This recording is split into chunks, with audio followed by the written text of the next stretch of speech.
오늘 함께 봉독하신 시편 63편 8절 말씀을 가지고 주께 가까이 안길 때 주가 꼭 붙드신다.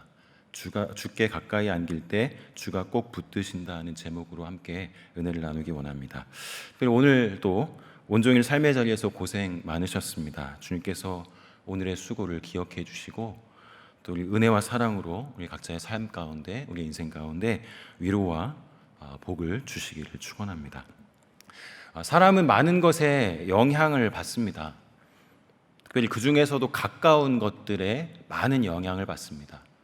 가까운 사람도 있겠고, 가까운 관계도 있겠고, 환경도 있겠고, 또 가깝게 생각하는 생각들도 있을 것입니다.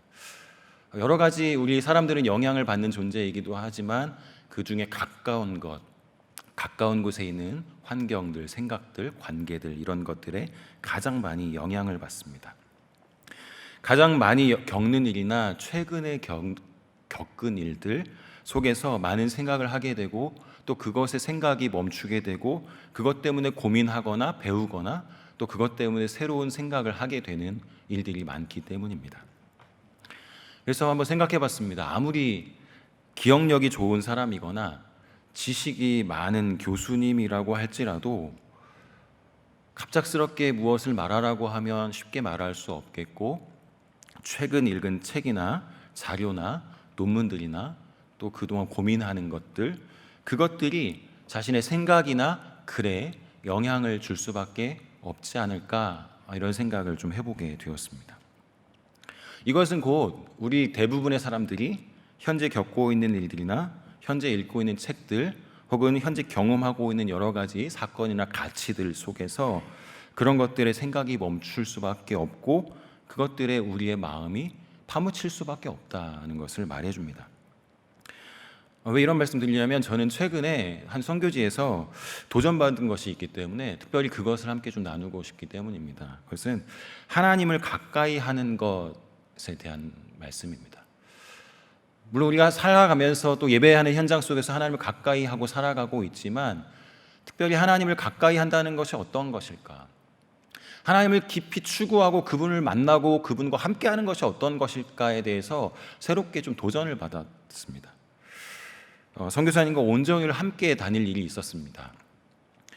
출발하는 때부터 함께 기도하자고 하시고 이동하는 중간 내내 계속 기도하시고 특별히 지나가는 사람들을 바라보면서 하나님 저들을 불쌍히 여겨주시고 저들에게 복을 주시고 저들에게 은혜 베풀어 주세요라고 하는 기도를 계속 하시는데 처음에는 선교사님이시니까 당연히 그 땅 가운데 그 지역 가운데 하나님의 그 특별한 사랑을 가지고 복음을 전하고 그들을 사랑하시는 분이시니까 이렇게 하시겠구나라는 생각도 있었고 또 한편으로는 우리 선교팀이 찾아왔으니까 조금 더 효율적으로 조금 더 좋은 결과를 만들고 또 이럴 때 또 하나님의 복음이 더 빨리 확장됐으면 좋겠다라고 하는 그런 마음이 있으시겠구나.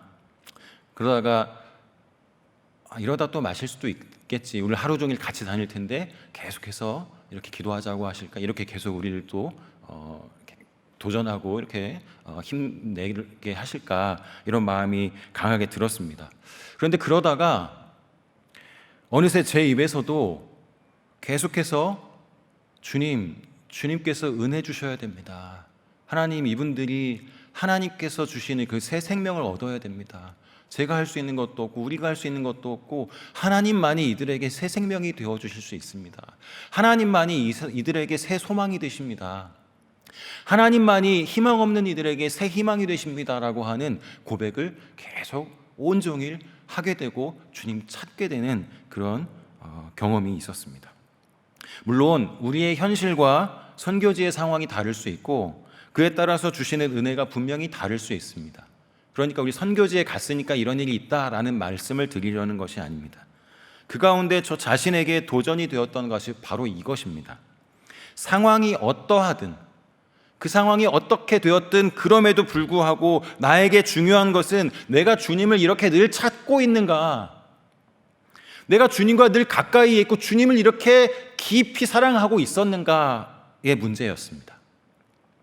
상황이 어떻든 관계가 어떻든 그 가운데서 주님을 깊이 찾고 있었던가, 나에게 주어진 환경들 속에서 이건 불합리하고 이건 불공정하고 하나님을 깊이 사랑하려고 하고 하나님 뜻대로 살려고 하는 사람들만 더 힘들어라고 하는 마음들이 때때로 찾아오기도 했는데, 그런 가운데 상황이야 어떻든 내가 주님을 깊이 추구하고 주님 만나려고 하고 사랑하려고 했었던가, 그것이 저에게 도전이 되었습니다. 오늘 이 말씀이 그런 도전 속에서 함께 고민하고 함께 은혜를 나누면 좋겠다고 생각되는 말씀입니다. 오늘 이 시편은 표제를 보시면 알겠지만 다윗의 시 유다 광야에 있을 때에 라고 기록되어 있습니다. 유다 광야에 있을 때 지은 시라는 것이죠. 다윗이 광야에서 부른 노래였다면 지금 광야 같은 곳에 있는 우리들, 다윗뿐만 아니라 광야에서 어렵고 힘든 상황에 있는, 그래서 나는 열심히 살려고 하지만 나를 괴롭히고 힘들어 버틸 수 없는 그런 상황에 있는 우리가 함께 부를 노래요 고백이 될 수 있는 것입니다. 오늘 함께 읽었던 본문 말씀은 8절 말씀입니다. 나의 영혼이 주를 가까이 따르니 주의 오른손이 나를 붙드시거니와. 그렇다면 다윗은, 이 시인은 광야의 생활을 하는 가운데 어떻게 주님께 가까이 따르고 그분이 나를 붙잡으신다고 말씀할 수 있었을까요? 오늘 63편 전체를 길진 않습니다만 이 말씀을 살펴보면서 다윗은 어떻게 이렇게 고백할 수 있었을까? 그리고 그 고백은 어떠한 의미를 가지고 있을까? 이것을 함께 생각해 보고 함께 도전받기를 소망합니다. 간단하게 63편의 배경을 보시면 시인은 자신의 생명을 노리는 무서운 원수들의 핍박 속에 있습니다. 원수들은 칼을 쓰는 군인이기도 하고 말로 사람의 마음을 낙담시키고 더 이상 좌절해서 일어설 수 없도록 만드는 적들이었습니다. 특별히 시인은 현재 하나님이 계시는 성전에서 멀리 떨어져 있습니다. 1절 말씀 보시면 이 시인이 있는 그 공간이 어떤 곳인지를 볼 수 있는데 63편 1절 말씀, 하나님이여 주는 나의 하나님이시라 내가 간절히 주를 찾되 물이 없어 마르고 황폐한 땅에서 내 영혼이 주를 갈망하며. 물이 없어 마르고 황폐한 땅, 그것이 어디입니까? 바로 광야입니다. 쉽게 물을 구할 수 없고 황폐하고 그곳은 옥토가 아닌, 비옥하지 않은, 풍족하지 않은, 그래서 부족하고 어렵고 힘든 그 공간 속에서 도피하며 살고 있는 것입니다. 물질과 상황이 풍요와 안전과 만족의 상태가 아닌 것입니다. 그런 가운데 시인은 하나님의 임재를 사모하면서 또 임재가 있었던 그 성소를 기대하면서 하나님 지금도 나를 도와주십시오. 지금은 광야에 있지만 하나님께서 함께 하셨던 그때를 기억합니다. 그 노래를 하는 것입니다. 오늘 시는 그래서 총 11절까지인데 세 개의 단락으로 나눠서 볼 수 있습니다. 첫 번째는 1절부터 4절까지 광야에서 하나님의 임재하심에 대한 소망을 가진 것. 두 번째는 5절부터 8절까지 어둠의 시간, 절망의 시간, 그 밤중에 하나님을 어떻게 바라보고 있는지. 세 번째는 9절부터 11절까지 전쟁터에서 나를 죽이려고 하고 나를 어떻게든 잡아 죽이려고 하는 그들 속에서 나는 하나님을 어떻게 바라보고 있는지, 이렇게 세 개의 단락으로 나누어서 한번 살펴보려고 합니다.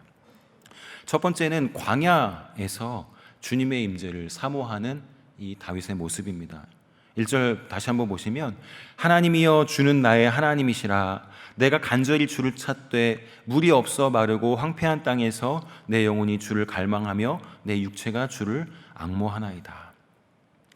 시인은 간절히 주님을 찾습니다. 계속해서 찾습니다. 하나님, 나의 하나님, 내가 간절하게 주님을 찾습니다. 하나님 나에게 찾아와 주십시오. 내 영혼이 주를 갈망합니다. 내 육체가 주를 앙모합니다. 시인은 지금 살고 있는 곳이 어디였습니까? 광야입니다. 물기가 없고 메마르고 황폐한 땅입니다. 이 땅의 목마름, 환경의 목마름, 환경이 정말 부족하고 결핍되어 있는 이 상황에 우리는 어떻습니까? 하나님, 나에게 왜 이게 부족합니까? 하나님이 살아계시다면 어찌 이렇게 결핍 상태로, 나에게 이렇게 부족한 상태로 나를 내버려 주실 수 있습니까? 하나님 능력자라면서요. 우리는 이렇게 하나님 앞에 원망할 때가 있습니다. 그런데 이 시인은 이 땅의 목마름 속에서 자신의 목마름으로 그 고백을 넘겨갑니다. 비가 와야 땅이 비옥해지는 것처럼 하나님께서 비를 주셔야만 내 영혼이 일어설 수 있습니다. 이 갈증이 풀릴 수 있습니다. 주님, 나에게 함께 해주십시오. 내가 주님을 만나기 원합니다. 내가 주님을 찾기 원합니다. 이런 고백으로 나아가고 있는 것입니다. 내 영혼이 주를 갈망하며 라고 하는 이 고백 속에 오늘 함께 찬양했었던 시편 42편의 그 고백이 다시 한번 우리 마음에 떠오릅니다.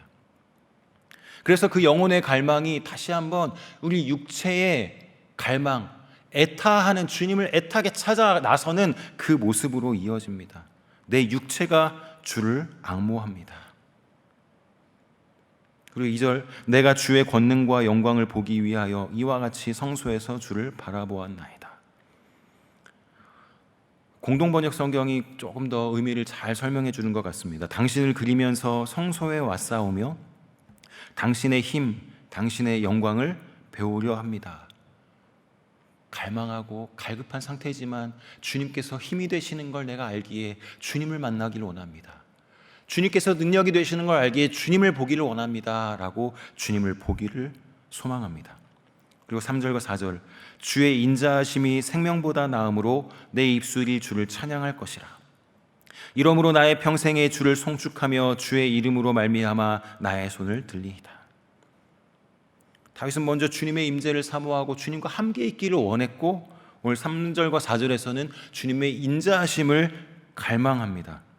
왜요? 주의 인자하심이 생명보다 소중하기 때문입니다. 주님의 인자하심이 내 생명의 원천이 되기 때문이었습니다. 그래서 주님의 인자하심은 위기 가운데 있는 이 시인에게 나를 극복하게 해주실 수 있는 하나님의 힘이다라고 하는 것을 분명히 알았기에 주님의 인자하심이 나에게 임하기를 원합니다.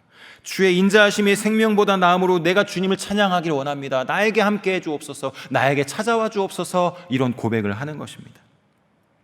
그래서 주님을 노래하고 찬양하고 칭찬하고 높이겠다고 내 손을 들어서 주님을 만나기를 원한다고 고백하고 있는 것입니다.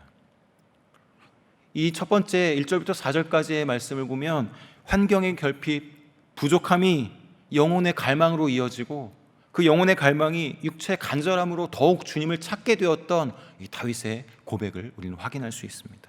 왜냐하면 주님의 인자하심이 다윗에게 진정한 위로요 힘이 되었기 때문이었습니다. 두 번째는 5절부터 8절까지입니다. 5절과 6절 함께 읽겠습니다. 골수와 기름진 것을 먹은과 같이 나의 영혼이 만족할 것이라. 나의 입이 기쁜 입술로 주를 찬송하되 내가 나의 침상에서 주를 기억하며 새벽에 주의 말씀을 작은 소리로 읊조릴 때에 하오리니. 자, 골수와 기름진 것을 먹은과 같이 나의 영혼이 만족할 것이라. 무엇입니까? 골수와 기름진 것을 먹음과 같이 먹지 않았습니다. 지금 그것을 먹을 수 있는 환경이 아닙니다. 부족하고 그것이 나에게 있지 않습니다. 그런데 그것을 먹은 것처럼 만족하겠다고 고백합니다. 골수와 기름진 것이 무엇입니까? 가장 최고의 음식인 우리 쉽게 말하는 진수성찬입니다. 그런데 기름지고 맛있는 이 진수성찬을 배불리 먹은 것보다 더 주님의 은혜와 사랑이 나를 만족시키십니다 라고 고백합니다. 이때가 언제입니까? 6절에서 보는 것처럼 내가 나의 침상에서 주를 기억하며 새벽에 주의 말씀을 작은 소리로 읊조릴 때에. 밤중입니다. 새벽이 찾아오는 시간입니다. 밤은 어떤 때입니까? 절망과 두려움과 공포와 낙담의 때입니다. 그럴 때 진수성찬으로 나를 먹이시는 그 하나님의 사랑보다 더 큰 행복을 주님을 생각할 때, 주님을 찾을 때 누리고 있다고 고백하는 것입니다. 잘 먹었기 때문에 행복한 밤이 아니라 두렵고 불안하고 힘든 시간이었지만 그래도 주님을 생각할 때 나에게 능력이 되고 나에게 힘이 됩니다 라고 고백합니다. 광야에서 두렵고 떨리는 밤중에도 이렇게 주님을 생각할 수 있고 주님을 사랑할 수 있고 주님을 사모할 수 있었던 이유는 무엇입니까? 7절 말씀에 주는 나의 도움이 되셨음이라. 내가 주의 날개 그늘에서 즐겁게 부르리이다. 이렇게 고백합니다. 다윗은 이미 이전부터 주님이 나의 도움이 되시는 상황들을 겪어왔었고 그 도움을 누렸던 경험이 있었던 것입니다. 특별히 주의 날개 그늘에서 그 공포와 그 아픔과 고통의 시간을 피할 수 있었던 경험이 있기 때문이었습니다. 주의 날개 그늘이라고 하는 표현은 시편 57편 1절과 2절에도 나오는데 제가 읽어드리겠습니다. 하나님이여 내게 은혜를 베푸소서, 내게 은혜를 베푸소서. 내 영혼이 주께로 피하되 주의 날개 그늘 아래에서 이 재앙들이 지나기까지 피하리이다. 내가 지존하신 하나님께 부르짖으며 곧 나를 위하여 모든 것을 이루시는 하나님께로다. 다윗은 이전 경험 속에서 하나님이 나를 위하여 모든 것을 이루시는 분이시고 그 날개 그늘 아래 나를 피하게 하셨던 분이셨다는 것, 내가 그분께 피할 수 있다는 사실을 경험해 왔었고 그것을 기억할 수 있었습니다. 그러니까 원수가 나를 죽이려고 쫓아오고 밤중에 그 광야 속에서 밤중에 두렵고 떨리는 그 시간에도 주님을 찾을 수밖에 없었다라고 고백하는 것입니다. 주님은 시인이 어려울 때 도우시는 분이었습니다.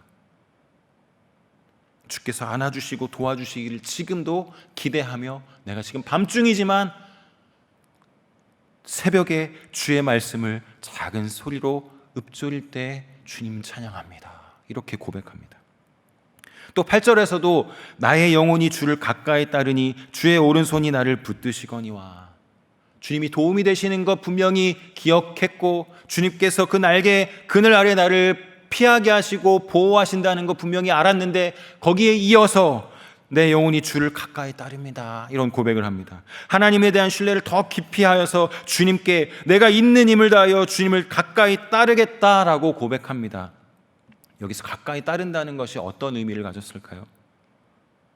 제가 오늘 설교 제목을 주께 가까이 안길 때 주가 꼭 붙드신다라고 했는데 사실 더 강렬한 단어로 주께 가까이 매달릴 때,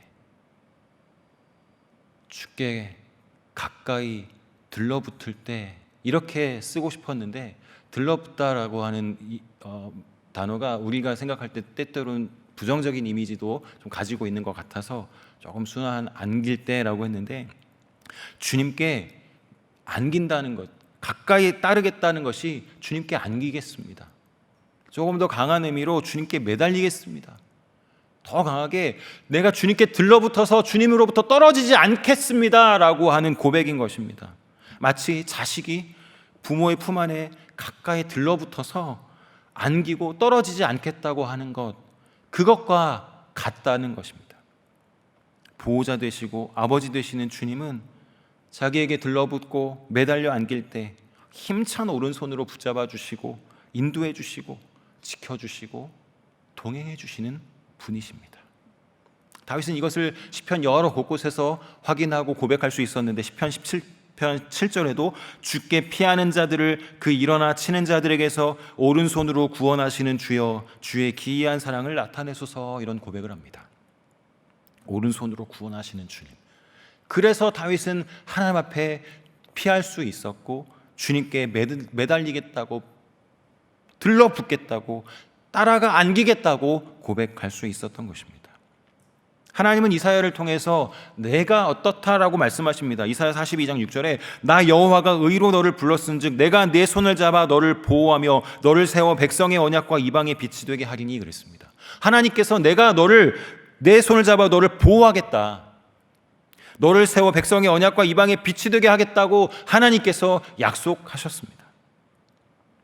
사실 오늘 8절까지의 말씀만 놓고 보면 굉장히 서정적인 분위기에서 주님을 노래하겠다고, 내가 이러한 경험이 있었으니 이런 어려움 속에서도 주님 붙잡겠습니다 라고 노래하는 느낌을 가질 수 있습니다. 우리가 좀 더 쉽게 이해하자면 일상을 벗어나 수련회라든지 우리 리트릿을 가거나 MT를 갔을 때 모여 앉아서 찬양하고 우리와 함께 하셨던 그 하나님 찬양합시다, 이렇게 찬양하는 그런 분위기로 우리가 생각될 수도 있습니다. 그런데 광야 한가운데서 어둡고 두려운 밤중에 주님의 인자와 사랑을 기대하고 그의 날개 그늘 아래 피하겠다는 것, 주님께만 들러붙겠다고 하는 것, 나를 내치지 말고 내가 어떤 상황이든 주님 앞에서 떨어지지 않겠다고 하는 이 간절한 고백과 부르짖음은 사실 마지막 9절부터 11절 원수들의 정체와 그 상황을 살펴보면 그냥 서정적인 또 감성적인 고백이 아니라 얼마나 처절한 고백인지 우리는 확인할 수 있습니다. 그저 주님께 들러붙어서 떨어지지 않겠다는 게 단순한 내가 주님 한번 안고 내가 한번 포옹하겠습니다 이런 정도가 아니라는 것을 보게 됩니다. 9절과 10절을 보시면 나의 영혼을 찾아 멸하려 하는 그들은 땅 깊은 곳에 들어가며 칼의 세력에 넘어져 승냥이의 먹이가 되리이다. 어떻습니까? 나의 영혼을 찾아 멸하려 하는 자들, 내가 광야에 있고 내가 지금 어둠 속에 있는데도 불구하고 두렵고 떨리는 그 상황에 있는데도 불구하고 찾아와서 죽이려고 계속해서 감시하고 기회를 엿보고 그것도 말로 낙담하고 좌절시키는 정도가 아니라 칼을 들고 다니면서 어떻게든 기회가 되면 죽이려고 눈치 보고 있는 그 상황이라는 것입니다.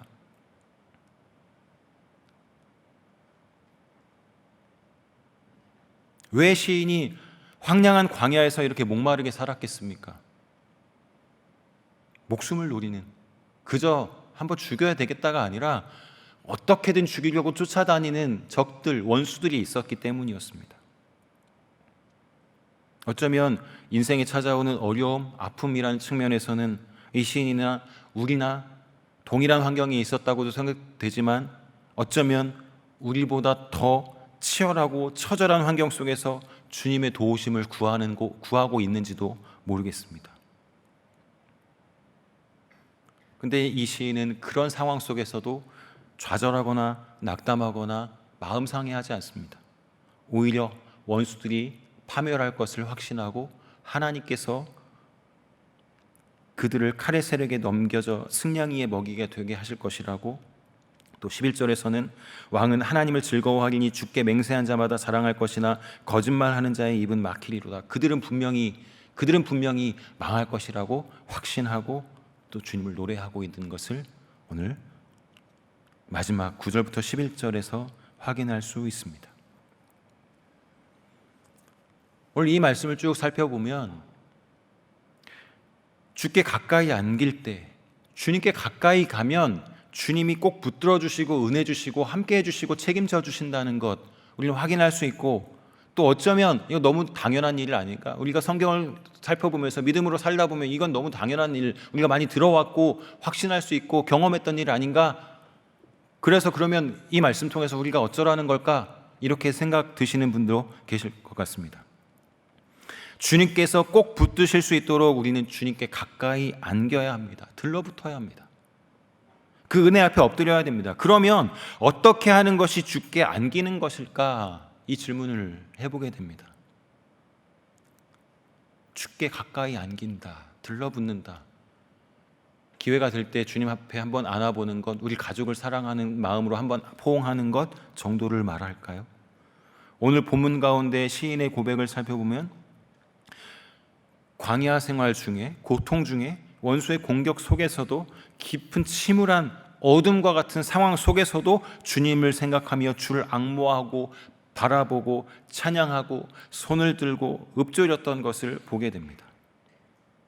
이 시인의 고백을 다시 한번 면밀하게 고민해보고 묵상해보면 단지 우리에게 기회 됐으니 우리 성도들 한번 안아주고 내가 사랑해주겠다 이런 포옹 정도, 그것이 아니라는 것을 알 수 있습니다.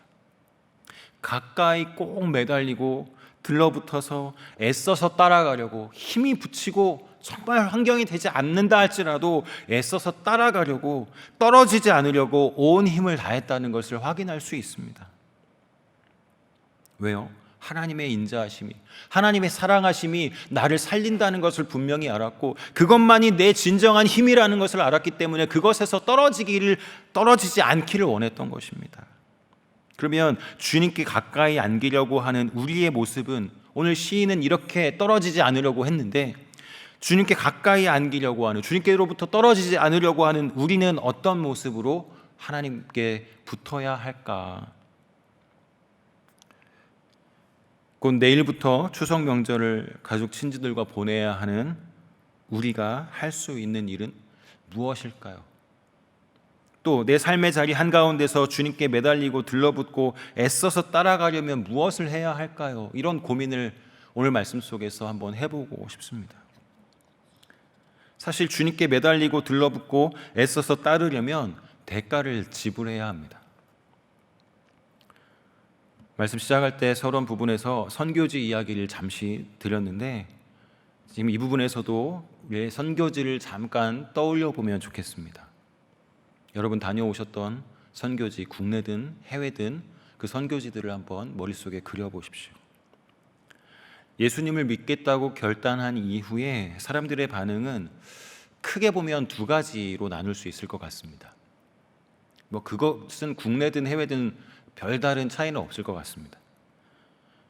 첫 번째는 어떤 사람은 예수님을 믿겠다고 결단한 이후에 자기가 영향받고 있었던 우상들을 완전히 버리고 돌아섭니다. 집안에 있는 불신앙적인 것들을 버려버리고 치워버립니다.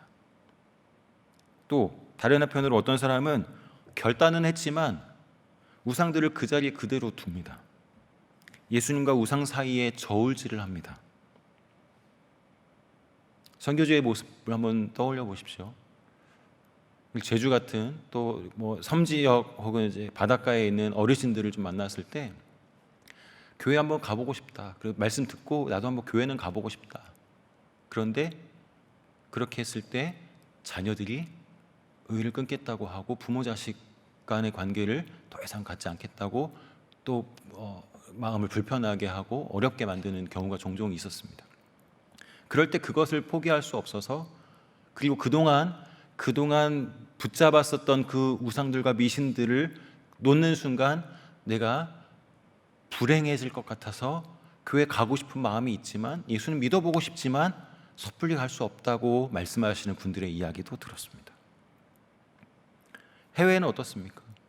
일본이나 대만이나 캄보디아, 미얀마 우리가 가고 있는 모든 선교지들 속에서 복음을 듣고 그렇게 우상이 많고 집집마다 그 신사들을 갖고 있는 그들의 모습 속에서 철저하게 내가 예수님 믿고 그 순간부터 이것들을 다 버리겠다고 하는 사람들, 또 그렇지 않은 사람들을 볼 때 우리가 어떻게 그들을 또 바라보게 되는지 우리 선교지에서 이러한 반응들을 다시 한번 떠올려 보십시오.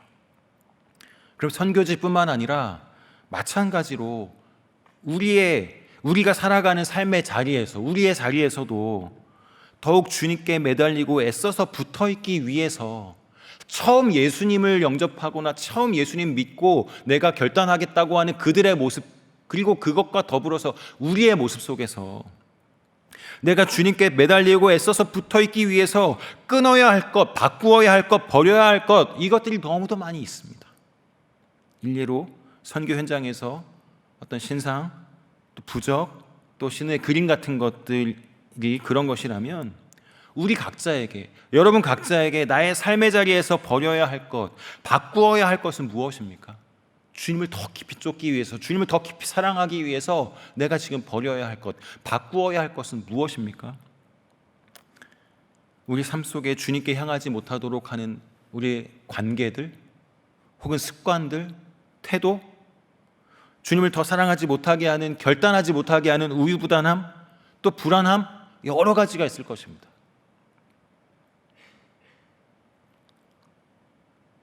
이 자리에 앉아있는 모든 성도님들 한 분 한 분이 내가 주님을 깊이 사랑하지 못하고 주님을 사랑하겠다고 고백하면서도 순간순간 바뀌고 그 사랑의 고백들이 순간순간 넘어지고 좌절되는 이유가 무엇인지 한번 이 시간 한번 생각해 보시고 내 삶의 자리에서 주님을 더 깊이 사랑하기 위해서 내가 분명히 바꿔야 할 것, 분명히 이 자리에서 버려야 할 것이 무엇인지 함께 그것을 버려버리고 주님께 가까이 들러붙고 주님 아니면 살 수 없다고 주님을 더 깊이 사랑하게 되는 우리의 매일매일의 현장이 되기를 소망합니다.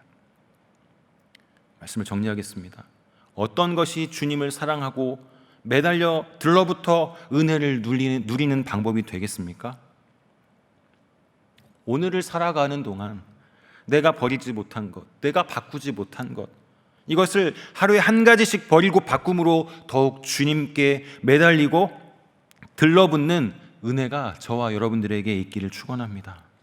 그런 결단, 그런 경험이 하루하루 차곡차곡 쌓여서 원수가 나를 짓밟으려고 하고 어떤 사람이 나를 무너뜨리려 하고 내 마음을 낙담시킬 때, 광야 같을 때, 괴롭고 두려운 밤중이 또 찾아온다 할지라도 그 날개 아래 보호하시고 붙잡아 주시는 주님만 바라보겠다고, 주님만 기다리겠다고 더욱 주님께 가까이 안기고 들러붙고 매달려서 붙잡아 주시고 책임져 주시는 하나님의 은혜를 누리는 저와 여러분들이 되시기를 예수님의 이름으로 축원합니다.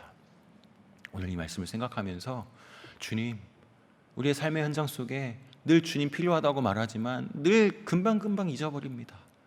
정말 주님이 아니면 안 된다는 그 간절한 소망으로 주님만 붙잡길 원하고 주님께만 들러붙어 있기를 원합니다. 이런 고백이 우리의 매일매일의 삶 속에서 고백되고 다시 한번 주님을 사랑하게 되는 이 시간, 그런 고백을 다시 한번 주님 앞에 하고 주님 앞에 엎드리는 이 시간이 되시기를 축원합니다.